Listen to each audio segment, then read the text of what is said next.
வணக்கம் நண்பர்களே. இன்றைக்கி புதுசாக ஒரு டாபிக் பற்றி பேசலான் இருக்கேன். இந்த வார்த்தை நிறைய இடத்துல நம்ம கேள்விப்பட்டிருக்கோம். அது என்ன வார்த்தை அப்படின்னா positive thinking and negative thinking. ஒரு மனுஷனோட சக்ஸஸ் அவனோட திங்கிங்கில் தான் இருக்குதுன்னு சொல்லுவாங்க. அவன் பாசிட்டிவாக திங்க் பண்ணுறான் அப்படின்னா அவன் ஆசைப்படுறது எல்லாமே அவனுக்கு கிடைக்கும். லேட் ஆனாலுமே அவனுக்கு கிடைக்கும். அந்த விஷயத்தில் அவன் ஃபோக்கஸ் பண்ணணும். யார் என்ன சொன்னாலுமே சரி, கொஞ்சம் லேட் ஆனாலும் பரவாயில்ல, பொறுமையாக நம்ம ஃபோக்கஸ் பண்ணோம் அப்படின்னா கண்டிப்பாக நம்ம ஆசைப்பட்டது எல்லாமே நம்ம லைஃப்பில் கிடைக்கும். ஆனால் அந்த பாசிட்டிவ் திங்கிங் மட்டும் இருந்தால் மட்டும்தான் அது கிடைக்கும். நம்மளே நெகட்டிவாக யோசிக்கிறோம், நமக்கு கிடைக்காது, நமக்கு வராது அப்படின்ற மாதிரி யோசித்தோம் அப்படின்னா நமக்கு கிடைக்காது. ஸோ இது ரிலேட்டடாக ஒரு சில விஷயங்களை நான் சொல்லலான் இருக்கேன். ஒரு 2 பசங்க கவர்மெண்ட் எக்ஸாம் எழுதுகிறாங்க. அதுக்காக நிறைய ப்ரிப்பரேஷன் பண்ணுறாங்க. ஒரு பையன் நியூஸ் பேப்பரில் ஒரு இன்ஃபர்மேஷன் பார்க்குறான். அது என்னென்னா 1,00,000 பேர் எக்ஸாம் எழுதுகிறாங்க, அதில் 200 பேருக்கு மட்டும்தான் வேலை கிடைக்கும் அப்படின்ட்டு. இந்த வார்த்தை அவனுக்கு ரொம்பவே டிசப்பாயின்மெண்ட் ஆகிடுச்சு. அதனால் அவன் ப்ரிப்பரேஷனையும் கம்மி பண்ணிட்டான். இன்னொருத்தன் என்ன சொன்னான் அப்படின்னா, அந்த 200 பேரில் நான் ஒருத்தனாக கூட இருக்கிறதுக்கு வாய்ப்பு இருக்குது, என்னோடய ப்ரிப்பரேஷனை நான் கம்மி பண்ண மாட்டேன், நான் நிறைய முயற்சி பண்ணுவேன் அப்படின்னு சொல்லிட்டு அந்த எக்ஸாமும் எழுதுகிறான். 2 பேருமே எழுதுகிறாங்க. பட் 2 பேருமே பாஸ் பண்ணலை. ஆனால் அந்த பாசிட்டிவாக பேசினான் தெரியுங்களா, அவன் இன்னொரு வாட்டி எக்ஸாம் எழுதி பாஸ் பண்ணி அவனுக்கு கவர்மெண்ட் வேலையும் கிடச்சிருது.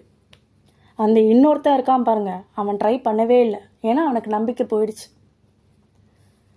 இது ஒரு பாசிட்டிவ் திங்கிங்கான ஒரு எக்ஸாம்பிள். நம்மளை சுற்றி யார் என்ன சொன்னாலும் சரி, அது லேட் ஆனாலும் பரவாயில்ல. ஒருவேளை ஃபினான்ஷியலாக நம்ம காசுக்கு கஷ்டப்படுறோம் அப்படின்னாலுமே நம்ம ஃபோக்கஸ் பண்ணுற விஷயத்த கொஞ்சமாக நம்ம முயற்சி பண்ணிக்கிட்டே இருக்கணும். பண்ணிகிட்டே இருந்துட்டு நம்ம அதில் ஃபோக்கஸ் பண்ணுறோம் அப்படின்னா கண்டிப்பாக நம்மளுக்கு ஒரு நாள் கிடைக்கும். ஆனால் அந்த பாசிட்டிவ் திங்கிங் அப்படின்றது நம்ம கூடவே இருந்துக்கிட்டே இருக்கணும். யார் நம்மளை என்ன சொன்னாலுமே சரி, நம்ம ஒரு தன்னம்பிக்கையோடு இருக்கணும். நமக்கு கிடைக்கும், நம்மளால் முடியும் அப்படின்ற அந்த மைண்ட் செட்டு எப்போவுமே இருந்துக்கிட்டே இருக்கணும். இப்போது நெகட்டிவ் திங்கிங்க்கு ஒரு சில எக்ஸாம்பிள்ஸ் சொல்கிறேன். ஒருத்தன் வண்டி ஓட்டிக்கிட்டு இருக்கான். அப்போது அவனை ஓட்டும் போது அவனுக்கு ஒரு திங்கிங் வருது, அடிபட்டுருமோ அப்படின்ட்டு. அந்த நெகட்டிவ் திங்கிங் தப்பே கிடையாது.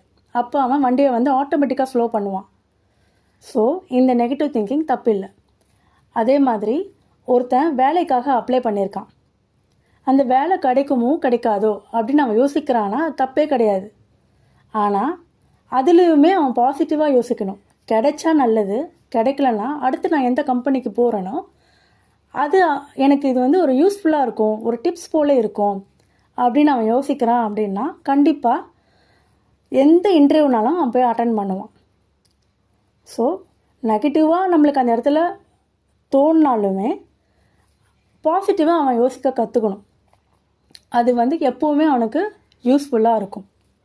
ஸோ இதுதான் பாசிட்டிவ் திங்கிங்க்கும் நெகட்டிவ் திங்கிங்க்கும் நான் சொல்ல வந்த இன்ஃபர்மேஷன். ஸோ யாரும் எதுக்காகவும் ஒரி பண்ணாதீங்க. யார் என்ன சொன்னாலுமே நம்மளால் முடியும், நம்மளால் நம்ம ஃபோக்கஸ் பண்ண விஷயத்த கிடைச்சிரும். அதுவும் அந்த பாசிட்டிவ் திங்கிங் இருந்துச்சு அப்படின்னா கண்டிப்பாக கிடைச்சிரும் அப்படின்ற மைண்ட் செட்டோடவே எல்லாருமே இருங்க. மீண்டும் நாளை பார்ப்போம். நன்றி, வணக்கம்.